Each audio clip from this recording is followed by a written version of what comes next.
welcome to It Takes Two. I'm Blair. I'm Chris. And today we'll be talking about Never Ever Met Season 2, Episode 5. This earlier than y'all expected, right? This video came out at 7 a.m. this morning. And you know why I'm here this early, right, Blair? Why? I want my money. Okay. I want my super thanks. I saw somebody in the comments. Maybe somebody don't understand, right? I saw somebody literally wrote out the comments, super thanks, and put a flower emoji next to it. That's not the super thanks I'm talking about. The super thanks I'm talking about is the one that involves your debit card, credit card, however, Zelle, Cash App, with all the above. Because guess what? I'm watching the show, and truthfully, I'm not enjoying it, but it's not as bad as the first season. Okay. So for that, there's a discount. Take $1 off. Okay. But subscribe, like, share, comment, and super thanks. You ready to get into this mess? I'm ready. Let's go. So we see Charlie FaceTime her mom and her 1-month-old child. Yeah. She is missing her kids, but she is here to start her life with Jared. She goes in to tell him that she's homesick, and he's talking about how he can't wait to get the babies together to touch them like infinity stones. Now, here's the thing about it, right? Okay. I don't feel bad for Charlie. The fact that she was FaceTiming and things like that, talking about I miss my baby and things like that, when you're away from your 1-month-year-old. Okay, Chris. Yes. That is wild to me. That is wild. Like, listen here. I know it's a tongue tied, it's a tongue twister, but to me, it's totally crazy to me. And truth be told, Jared already told us what his plan is and was. He has no plans to be with her. So the whole idea that she could even be like, you know what?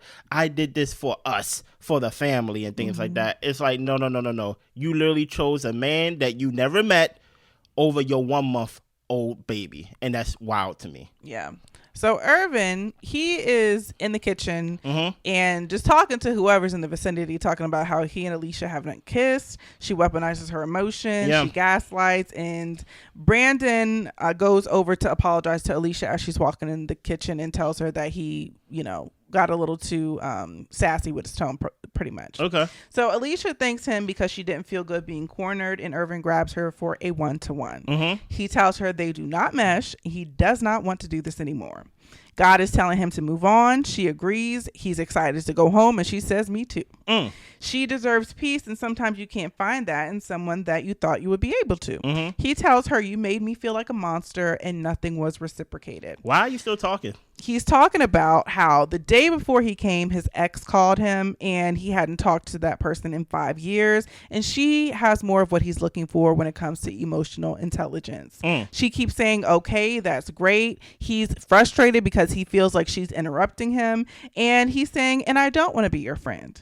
She doesn't want to be friends either. And she tells him, you know what? Leave me alone. Because she gets up and starts walking away because why do you keep talking to me? What are your thoughts? Oh, keep going. Yeah, he said that he needed to get a reaction out of her. He got what he wanted. He starts to tell everyone that he's leaving. He tells everyone his ex called him. Then he's like, wait, no, actually, she didn't call. She liked a picture of my sister's engagement. But that was a sign to me that I could probably get back with her. What are your thoughts? My thoughts, I was with you with the whole Alicia is evil. She's evil. I was with you on that. But Irvin is a weirdo. Oh no. He's big weirdo. Big weirdo energy. Oh yeah. And the reason I say that is because just tell the girl you don't want to be with her. He wanted to go line by line, list by list. And he said he wanted to get a reaction out of her. And I guess maybe because he felt so hurt and embarrassed, I really don't know, that he wanted to really stick the knife and twist it in her. But if you don't want to be with the lady, pack it up. That's it. That's over. We're done. And then he wants to sit up and have a whole speech for the whole house of why he doesn't want to be with her and start crying. Everybody was laughing at him. I'm just like, Irvin, please just go. Go. First of all, I don't even understand. Dude, you know what this reminded me of? What's that? This reminded me of what is a superhero that you know of? Give me like a random superhero. Spider-Man, right? Yeah. Let's say someone captures Spider-Man, right? And the evil man got Spider-Man all tied up, about to kill him or do whatever he about to do to him, and he give him this big speech. And then he gets out. You thought you could get away from me, Spider-Man. You thought that you was going to kill me, but I got you. And guess what? I came up with this, and by then Spider-Man just got out. He ran away. You traded even though he had a sidekick. Here's what I don't understand. In the kitchen, when you was talking to Jay and Cinco and things of that nature, everybody in the kitchen, you said that she's a gaslighter. She don't really care about your feelings. You said all these adjectives to describe her. So why are you expressing your feelings in the sense of I don't want to be friends with you, I don't want to do this, I don't want to do that, to where she has showed the tendencies and basically the patterns of she don't care. Right. Like, she's going to gaslight, she's going to flip it, she's not going to take accountability. It's almost one of those situations to where, hey, just walk out the door. Stop saying, I'm about to leave, I'm about to leave, I'm about to leave. It's almost as if he was trying to make her cry. Yeah. And it's like, she have never even gave you no type of inkling that she's that emotional towards you or about you or even about the relationship. Here's the thing about the evil lady, right? I like the idea that while he was in the kitchen basically holding his head back, trying to stop the tears from falling out his eyes and things of that nature, she comes in there and basically lay down the real. Yeah. And basically say, look, I ain't trying to be friends. I'm happy I'm going home too. And guess what? You got Cinco and Jared over there laughing at you. This is why I do not, last episode I said it, I said this is why I started not to feel bad for Irvin, because he knew who Alicia was by this point. Right? And by this point, truth be told, I don't even understand why he gave her a speech of why he was leaving. She should have just woke up and he should have been gone. Honestly. Like, truth be told, I really don't understand it. But guess what? I have no understanding for simps or any weirdo guys like Irvin anyway. Both of them can go home. So Brittany is thinking Kiki and Brandon would probably be the ones to leave next. She also has to have a conversation with Ty that she doesn't really know how that's going to go. He's been trying to make everyone happy, and it feels like he's forgotten about her. Dude, you think it's kind of maybe rude is a strong word, but for her to say in the midst of basically Alicia leaving, to basically be like, yeah, Kiki, Brandon, y'all next. No, because I think this was like part of a bigger conversation. Okay. So if that's her opinion, that's her opinion. Yeah, so, I just figured it out because I just figured that when Alicia went into the room and basically told the girls that, hey, I'm leaving, and the girls were getting emotional, I was like, hey, why are you just thinking like overall that, you know, me and Kiki about to go? Like, you know what I mean? But, you know, who knows? So the couples are getting ready to do an exercise on trust. Yeah. So they are at an improv class. The first exercise they do is they have to walk around in a circle with everyone on the perimeter, pretty much protecting them from falling off the stage.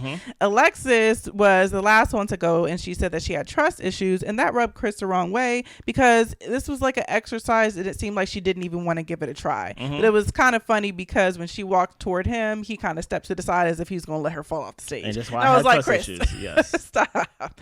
So next they have to say a sentence. The next person has to start a sentence with the letter of the last word they say. And this is the exercise for them to really listen to each other. Yeah. Brandon liked that she didn't let him run into the wall. He's talking to Kiki on their way back to the house. But he tells her that he would like more affection. Kiki said that she didn't have much of that in her last relationship. That is something she's working on. And with her behavior, you know, he's wondering if she even does like him. Meanwhile, Clay and Tatiana are tonguing each other down in the back. Literally in the back, as I don't even understand what's because going Clay on. hasn't told Tatiana about this baby yet. Here's the thing about it, right? Yes. I think Brandon has given up the whole, and listen here, I heard everybody comments. I heard my wife's stance on it with the whole Brandon should have stood on his square, stayed 10 toes down. If alcohol was a problem for you and things like that, he shouldn't have gave her a free night to basically let loose, right?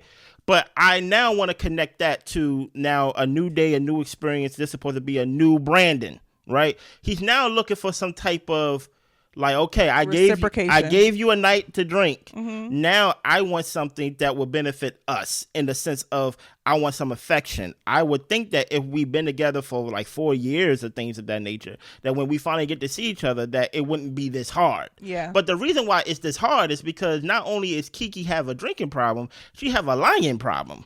And basically that guilt is eating her up inside of her to where now she's trying to pull on straws and just saying anything like, yeah, you know, I ain't really come from an affectionate family. You know, my last relationship, you know, that was a problem. But truth be told, you basically been cheating on Brandon and trying to make it seem like it's something that is mysterious outside of the truth. Is that you're dishonest and you're a liar. What is your thoughts? I think that she's really not over her ex. And I feel like because that's the case, it's going to be hard for her to fully open up and allow a real relationship to blossom with Brandon because I don't think she's fully let it go. I mean, it's been 4 months and they were together for what, 8 years, 6 to 8 years, something like that. So, yeah, Kiki needs to. Two people in this car have secrets, and these people need to give up their secrets because it's really hindering y'all and really finding out if this can be a real situation. Like, I think that for Kiki, she likes the facade, and that's something that she does bring up later on into the show of what she thought this experience would be and what Brandon would be like. You're right. But if you're building something on a lie, it's never going to be real. No. And this whole, you hit the nail on the head. And the thing that is very interesting to me about Kiki is basically like, when are you going to be honest? Yeah. Because at the end of the day, you being honest is not going to, I don't know if I want to say going to help the relationship. I don't understand why she just won't. I don't understand why she just won't be honest in the sense of, hey, you still in love with your ex if we go by your theory. Yeah. If you tell the truth, you lose Brandon. I don't think you're really into Brandon right now. I think Brandon is just a Band-Aid over a big wound that like basically you're trying to heal and things. And maybe like that. she doesn't want to be alone. And if she loses Brandon, then she's by herself until she can find somebody else. But maybe she needs some alone time to really work on herself and focus on what she needs to focus on, because it's bleeding into her situation with Brandon. It just is. Are you alone even if we never met in person? Say it again. Like basically, are you alone? Are you still like considered alone if we never met in person? They never met in person, so like. Well, I wouldn't consider her as being alone, because she would have been talking to him, FaceTiming him, in communication, feeling like they're in a relationship. So I would consider that like a long distance relationship. Yeah. When it's really not long distance, because aren't they in the same city? Or an hour or two away? They're not even 3 hours away. I think she still was talking to her ex during this whole time. But yeah, it is what it is. Yeah. So Brandon and Kiki have a one-on-one talk. She was overwhelmed with him wanting to go first in the exercises. He tries to kiss her. She's laughing, turning around, and he walks away. He's like, yeah, you're playing. Like, you don't even want to kiss me. And that's what I'm saying. And this is the thing I don't like, as we're going to see later on in the episode. You can't fix a problem, for one, if there's no truth in the problem. She's over here trying to turn around, turn her head, playing these games, and he's thinking they have an affection problem. Yeah. But really, y'all have a lying problem. And it's Kiki that is not telling the truth, so that both of y'all can at least know what's going on. Right. So they play a game. They have to give their opinion based off of this statement. Yeah. So which couple will make it to the end? It was a tie between Cinco and Jay and Clay and Tati. The couple in most need of the intimacy suite, Chris and Alexis. Which couple is the least compatible? Brandon and Kiki. Most dramatic couple, Kiki and Brandon. Kiki was not having fun with this game by this point. She wasn't. So the couple with the most secrets, they do Clay and Tati. And Tati's a little bit questioning what's going on, because it's kind of a unanimous vote. So what is the secret that y'all speak of? Everyone in the house apparently is learning about the secret, and Tatiana is still none the wiser. Now, I wonder, how is everybody learning about this secret, Jared? Right? Did you go around telling everybody, or is Clay dumb enough to basically have that one-on-one talk with multiple people? I feel like he's talking to the guys, and the guys are telling their ladies. Which is stupid. Yeah. Which is stupid, especially if you tell me when you decide that night that you go tell your lady. Yeah. Because I guess what? I'm not going to be the one that's going to be over here lying in her face, smiling in her face, and now I'm phony, even though I don't owe her anything as a friend. But no, like, I really don't understand why TT, which I think she's smart in the sense of she just putting it in her back pocket. She like, something is off. Ever since that night where he was like, you know what, I just don't know how to tell you I love you, girl.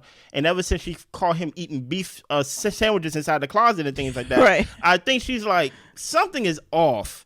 And I'm just going to wait my moment. Yep. So Brandon and Kiki have another talk. By this point, I'm just like, I'm tired of them. Can they go? Like, they can't get it together worth nothing. Yeah. Which I didn't realize it had only been a week. At the improv thing, they said that it had only been a week. And I'm just like, all this drama in a week? Yeah. Goodness. So she is tired of being in a funk. He is trying to make her happy. She sees his effort, and they both agree to try to work to get to basically work together to meet in the middle somewhere. Neither one of them are ready to really give up on their situation. Why? And this is it's not gaslighting, but it's a complete lie. I will look at someone totally different if they lying like this. Like, Kiki, you're lying. You're trying to make it seem like, oh, I'm tired of being in a funk. Excuse me? You're the one in a funk. You was the one in the funk when I suggested, hey, let's go first. Now all of a sudden, now you're trying to make it seem like it's me when it's always been you. Yeah. I'm not the one over here as if I'm Brandon. Now I'm not talking about your drinking. Now I'm not even on you about your drinking. And we still have a problem? It's your guilty conscience, girl. It's like, no. It's like, that's why I'm like, all this dishonest, all these lies, I hope Brandon finds out and he leaves her. So Britney grabs Ty for their talk. Yeah. He apologizes for his tone, but not for what he said. He feels like when he does something, it's not enough for her. He's been seeing that she wants him to cater to her hand and foot. He wants reciprocation in his relationship. Yeah. Britney says that you put everyone first and you put me at the bottom of your priority list. Okay. She was embarrassed. He didn't protect her. Now she doesn't trust him and she feels unsafe. Ty says that he's trying, but it seems like it's not enough. He says they both have things that they need to work on and he wants a partner. Britney tells him that you don't want a partner. You want to be a class clown and you want to be condescending. What is your thoughts on this scene right here? I was so thrown off by Britney. And I was actually also pleasantly surprised by Ty.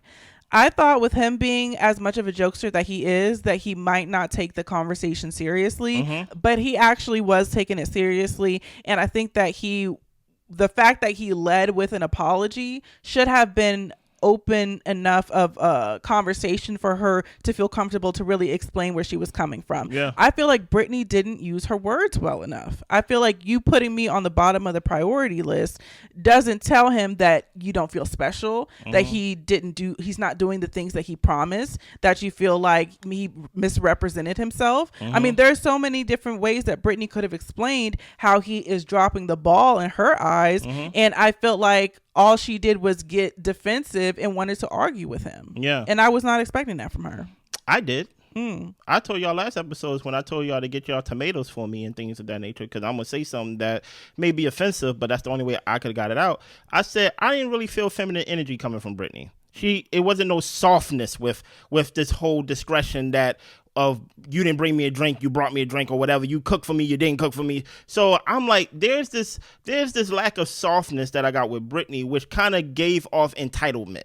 Right. So now we go into this episode to where he apologizes. He come humbly, even though, truth be told, I was surprised that he apologized and things of that nature as well. And I wasn't surprised by Britney's reaction, because while we was talking in real time, I said, Britney don't like that man. Britney don't like that man. This is what you call a relationship on a tightrope, right? To where basically you have to walk this tightrope and you have to do everything perfect and basically to the T, or whatever you promise her or whatever you promise that person. It could be vice versa. And the minute that you don't do it, then guess what? You fall off the rope. Right? While he was cooking, while he was on the grill, I understand at Top Golf, he may have been, kikiing and basically being the life of the party, basically being in everybody's business. Hey, now I see you over there hitting the golf ball, basically being unk, right?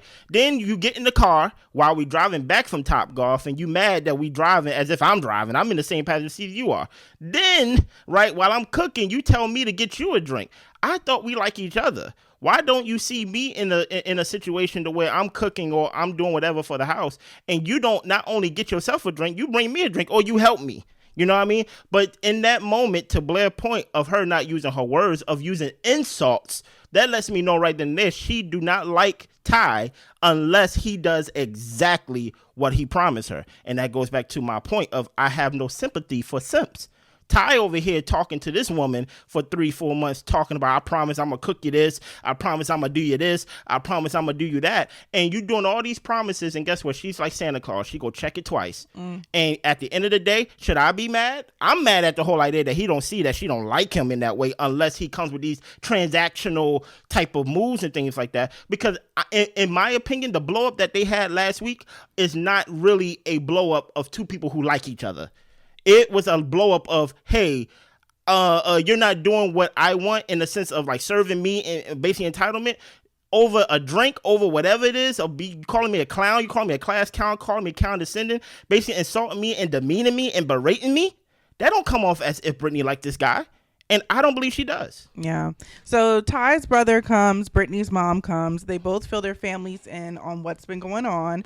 And Brittany tells her mom that he's been running around. Basically, she's had to fend for herself, and he said he would cook for her, and he hasn't done it. Yeah. Ty says that he has to live up to the standard to please her, and the brother tells him, well, you could have pulled her to the side during the poolside conversation instead of arguing and yelling with her in front of everybody. And Ty admits that he could have handled the situation better. And the mom tells her, you need to have a conversation with Ty, but he needs to listen, and you need to be the one to speak. And I would say, like, it would be great for him to listen if she would speak. Yeah. And I even felt like the conversation she had with her mom, she explained it a little bit better as far as her perspective than when she has a conversation with Ty. Like, she just keeps saying, you put me at the bottom of the priority list. And I get what you're saying, but that's not the totality of what you're feeling. Yeah. So hold on. I want to add something to this. Sure. That is confusing. She known the brother for over a decade. Yeah, she met him through the brother. Right. Ty through the brother. Only been knowing Ty or dating Ty at that for 3 to 4 months. Right. First of all, if my brother comes, you don't pull my brother to the side to talk about me. Yeah, that's what she was trying to do. She's like, I got to tell him what's going on. No, you don't. No, you don't. No, you don't. Let him talk to his brother. First of all, no, you don't. Right. So that right there kind of lets me know, like, for one, the whole balance of like relationships or friendships, whatever it is off, right? You don't pull the brother, which you know for 14 years or however, and then all of a sudden how you got with Ty is weird. And then you say you talk to your mother every day. That kind of also put things in perspective of you may just be like very like here's the thing. I think Britney wants to be treated like a queen. I have no problem with that. I literally have no problem with that. But she already told us out her mouth, even though she didn't use her words completely, she already told us what she thinks of Ty. I'm a queen. You put me on the bottom of this list, but you're a jester. And it's kind of hard, as he's going to talk about, of, hey, I'm doing all these things, and I feel like it's not appreciated, right? It's hard for someone to treat you like a queen if they feel like they are not getting the respect of, if you want to call them a king, if you want, or just someone of high regard than a jester. Yeah. So that's why I'm like, I understand she needs to use her words better to express what's the problem, but I also think she used her words exactly what she thinks of Ty. And she thinks of Ty as a class clown, as someone who's a jester, as someone who's basically there just to make someone feel good, not someone to be respected. But I also feel like there is a space for a conversation about you're treating me like everybody else. And I want to feel special in the relationship and in the fact that we're meeting each other for the first time, and we need to make sure that our connection grows and is substantial. That's fair. I feel like when we saw, there's a very small clip of them talking, like FaceTiming, he had the same personality. He was joking a lot. He was giving her a lot of compliments. I felt like it was the same person over the phone versus in person, but he was giving that same energy to everybody. So it's not just he's got this great energy and we're laughing and we're talking and we're on the phone for hours. He's just a sociable person. And that doesn't feel great to me, being that I want to be put on a pedestal. You know what I mean? That's weird, though. So I think that he does need to make her feel special in an individual way, in a romantic way. But I think that part of that is just his personality, you know? And also part of that is respect of how you come about it too. Yeah. Like, you know what I mean? Yeah, but go ahead. So they all get together, Britney, Ty, the mom, his brother, and the mom asks, why hasn't he been giving her all of his attention? You're cooking, you're doing everything for everybody else. Ty feels like he cannot meet her standard, and he asked her to have patience when she asked him to do something. He was going to get her the drink. Yeah. And the mom says Britney does need to have more patience. So he is going to be more present with her, and she says that she's going to try to be less cold. What is your thoughts on that? Come on, help me. I just still feel like Britney didn't explain herself well enough, because he's still thinking that it's just about the drink, and he's saying that I'm going to get it for you. My point is that, will it be great for him to do and jump whenever Britney says jump? Yes, but I don't think that should be the standard of your relationship. Not even close. I think that if there's something, you know, you request or something nice you guys want to do for each other, that's great, but it shouldn't be predicated on the fact that I need you to do X, Y, and Z in order for me to feel this type of way. Like, where's the love and respect for each other as people first, then partners, you know? Yeah. The thing about it, to your point, I don't think he's in the friendship Go too. ahead. Like, Oh, yeah. if that's your friend, do you treat your friends like that? But- like, why do you put that requirement on a partner? But watch this. Mhm. That's not her friend. Yeah. That's not her friend. And that's another thing people need to realize. You can be friends with your partner. Some people treat their partners as though they're in some type of, what did you say, transactional type of relationship. Yeah, it's transactional. And I'm just like, there needs to be a foundation of friendship and genuine love and care for each other. That's how I think about it. Here's the thing about it. I don't think Ty, and I could be wrong, I don't think Ty is viewing this through the prism of this is about a drink. No.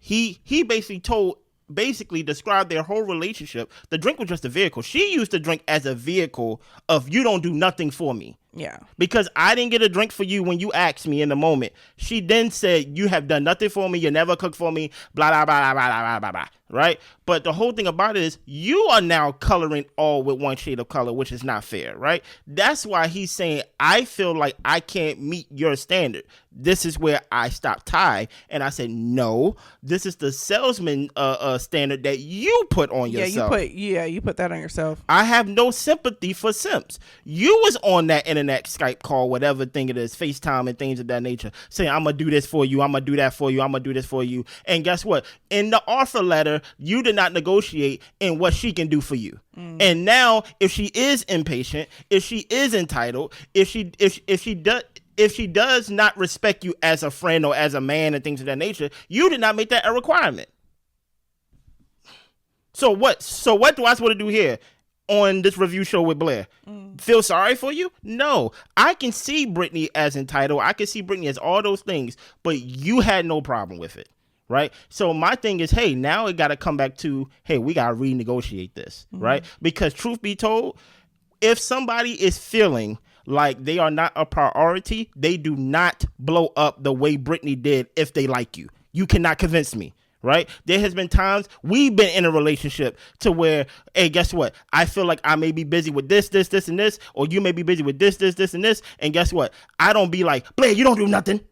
Because you know what? I like you. I respect you. Britney don't respect this guy. But at the same time, I don't know if Ty required respect for them to even talk to each other. Yeah. So now they're getting some quality time, physical touch time. He's rubbing her feet. Of course. And he wants to, let her know that he's listening to her. They play a questions game.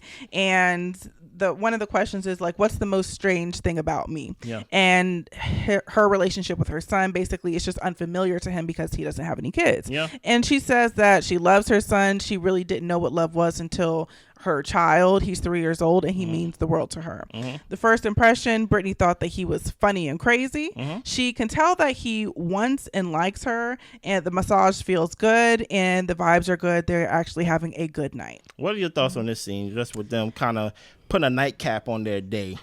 I'm glad that they were able to come to a better place, but the dynamic of the relationship, I feel like, has to change. This is not sustainable. Yeah. If he's constantly in a place of having to prove it to her, I think that there is a period of courtship, right? To where you do want to put forth your best effort and really let this person know who you are, but don't do something that you can't sustain for a lifetime. Of course. And that's my major thing with Ty. Don't, he's saying that it's hard for him to meet these standards. Don't set them standards up for yourself. Tell her, you know what? I was doing a little too much chatting, if I'm gonna be honest. Yeah. I could sit down, we can watch a movie and all this type of stuff, but I can't say I'm gonna rub your feet every night. Yeah, that's a weird. Let's set some realistic expectations here. and one thing that if that's what you can do, that's cool. But don't talk about it's too much. Then it's something that the mother said, which I didn't agree with. Where basically he said, I can't impress her. Like basically, like I can't outdo myself every day. And the mother said, why can't you? Yeah, she said my husband does. Listen here, I love wives that lie for their husbands and things of that nature. But at the end of the day, the scale is unbalanced, right? And I do understand there is a period in courtship to where you're courting somebody and you're kind of giving these empty promises, or like at least it don't feel that way, but it's empty promises because you're trying to get a relationship, a bond, right? And in the midst of you having the girl, or you feel like you have the girl, you kind of feel underappreciated, as Ty has expressed, right? And then now you want to come back to renegotiate. Here's the thing about it. I don't think, especially when I was hearing her talk about her son, She basically said, my son is going to be number one no matter what. Even though she's talking about in his priority list, she has to be number one.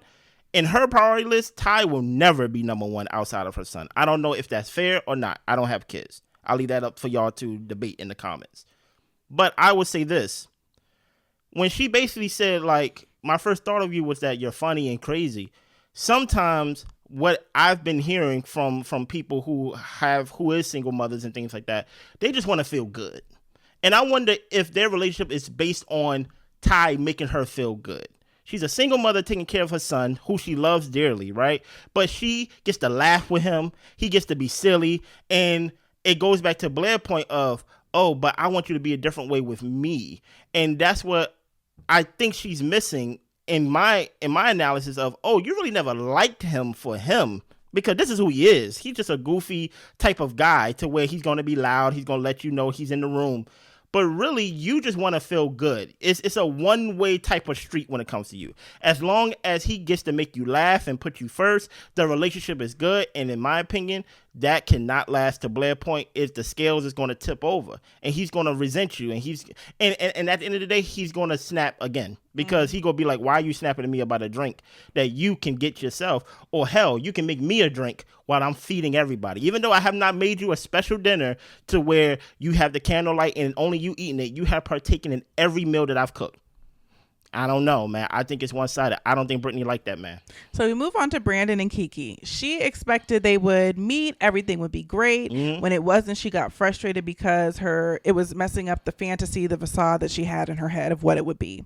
She's struggling to open up to him and allow intimacy.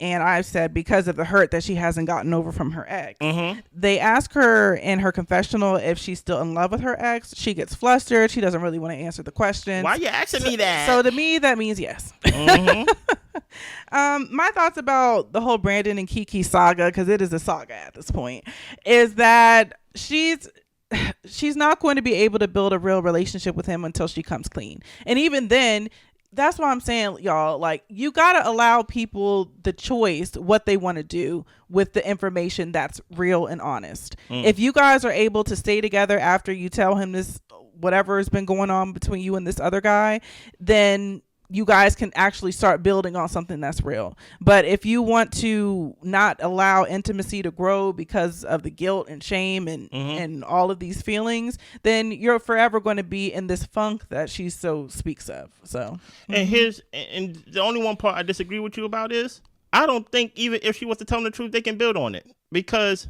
Brandon, even though he's putting on this facade as if he's cool with her drinking a lot, he's not cool with that. Yeah. So I think that's gonna rid his head. I think that could rid his head up again eventually. That's what I'm saying. Give people the choice to leave or stay. Stop trying to hold people prisoner. Yeah. I don't think this relationship, for one, even though it may have been 4 years and things like that, I don't think the foundation was ever set or ever solid for y'all to build anything that is true, right? Yeah. I go back to what Brandon said episodes back, to where he said he wanted a girl that he could submit to and things like that. He likes submitting. He liked that. And I'm just like, I don't know if this is even like a fetish for Brandon to be with Kiki, because outside of everything that you've been through with Kiki, with the whole she's standing you up, she ain't showing up even though y'all had dates to meet, she drinks too much and you know that's a trigger for you. I don't understand what are the good qualities. Now she's not showing you affection. You can't even get a kiss without her doing a whole about face on you. So it's like what is the, you're on a tightrope too, brother. Yeah. like so my thing is like, what is the saving grace about Kiki that's keeping you in this relationship? I don't see it. And then once you about to find out the truth, you about to add liar to all those things. So, like, I don't think that he will stay. I don't think that they can build something that's honest, because truth be told, he gonna look at it and be like, who are you? Like, dude, you get what I'm saying? Yeah. So, like, I really don't understand Kiki, this whole thing. Even when she said she thought she would go come here. Last episode, we heard that she said she thought she was on vacation. So she never really came in with the expectation to work on the relationship, because to her, she's going to go home and repair the relationship that she has with her ex, because she's still thinking about her ex. In the confessional, she's like, why did you ask me that? Don't ask me that. Brandon, leave, man. Time to go. Yeah, it's time to go. Pack it up, buttercup. Mm-hmm. That's all I got. Hello, I went under an hour, y'all.